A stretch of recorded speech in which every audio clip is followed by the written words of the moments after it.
Kung ano ang puno, siya rin ang bunga. Kung ano ang pinuno, siya rin ang mga tauhan niya.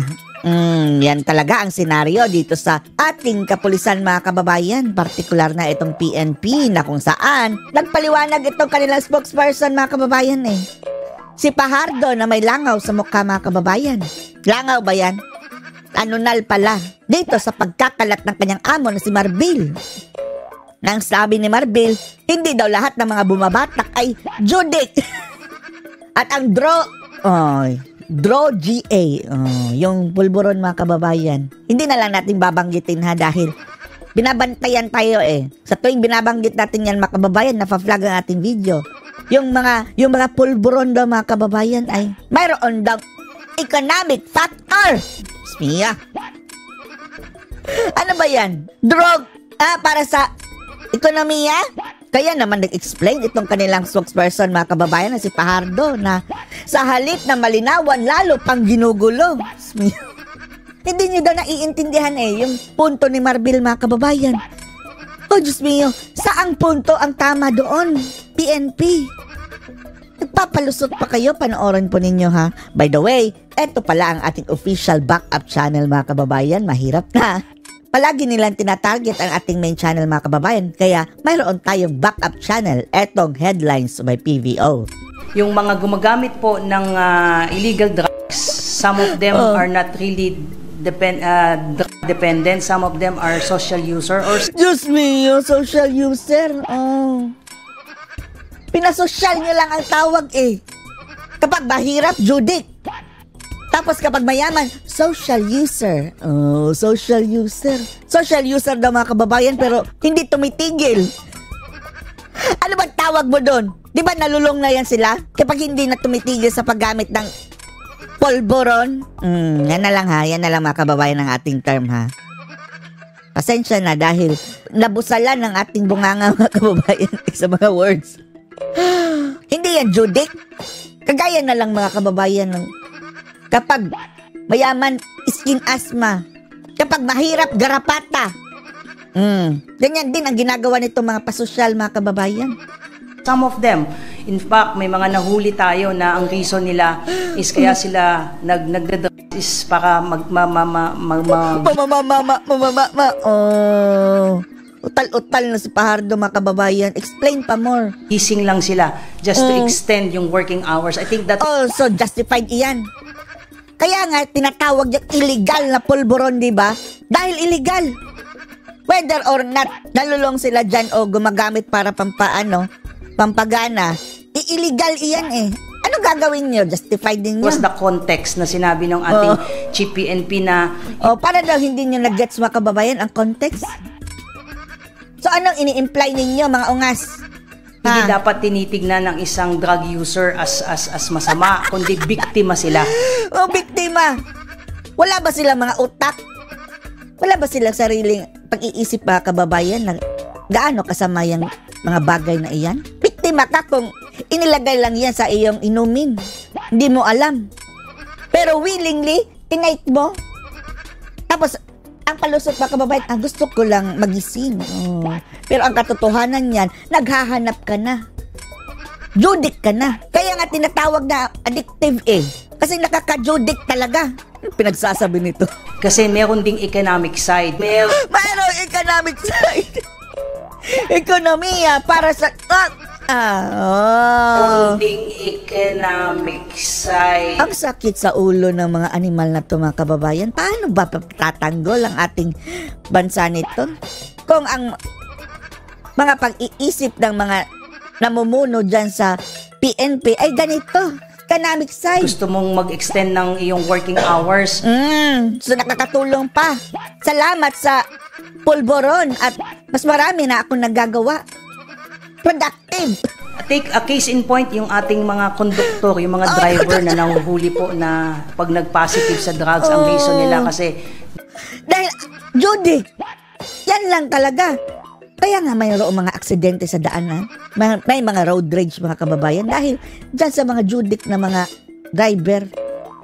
Grabe yung biyahe, kailangan nilang manatiling gising. So ito lang po yung konteksto. We don't the chief Oh, sige, kung yan ang konteksto, paano mo ma-justify yan?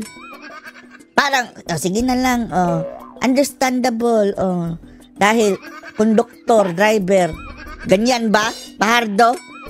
Paano pa naging pulis kayo kung ganyan ang mentality niyo? PNP ay hindi po sinasabi na yung mga night workers natin, the call centers, and even yung mga fourth liners natin ay yan po ay kailangan nilang maggamit ng drugs. Oo nga, hindi niya sinabi. Pero sinabi niya na yung mga taong gustong magpa-extend ng time, magising.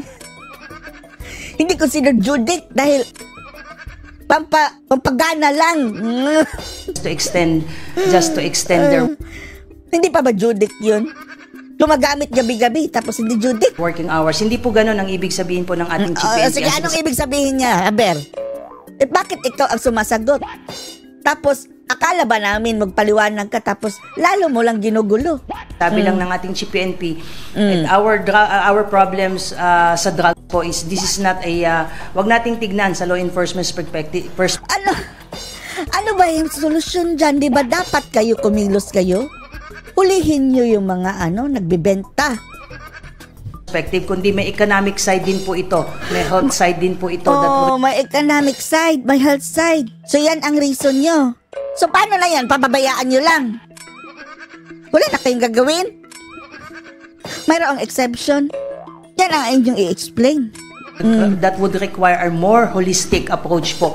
Kaya nga hindi na lamang po tayo sa reduction approach. Hindi na lang daw para sa reduction sa sa mga Judy. Ay, Diyos mio. Ganito ang kalakaran sa ating bansa ngayon, mga kababayan. Kaya wag na kayong magtaka, mga kababayan, ha? Base sa ating pagkaintindi, ha? Kapag ganito, ang mga pinagsasabi ng mga tao ito na inatasan ng mga kababayan na para hulihin, sugpuin ang mga bagay na iyan ng illegal. Ganyan ang lumalabas sa mga bunganga. Wag na kayong umasang mawaksi ang illegal na pulburon dyan sa ating bansa. Marami ng mga adiktos binidiktos, mga kababayan. Tandaan nyo yan, dadaming lalo. Parang iniliti ang mga jablo ngayon, mga kababayan. Lalong humihit-hit.